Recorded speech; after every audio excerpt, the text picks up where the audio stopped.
ลุงก็ลาเลนไม่ต้องรีบท่านลองเสียงก่อน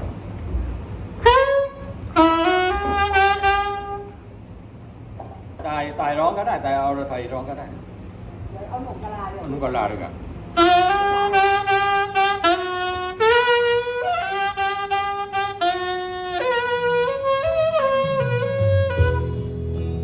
อันนี้ร้องหรือเปล่าพี่ไม่เป่า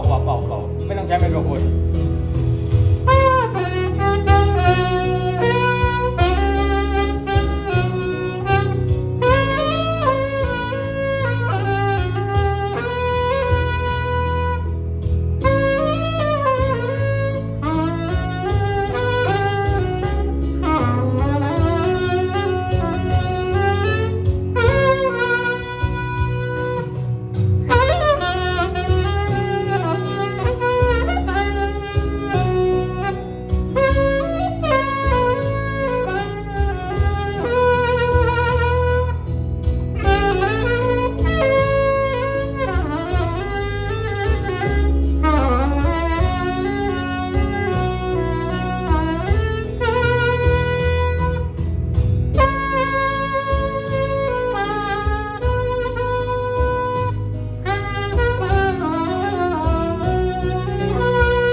เคยเล่น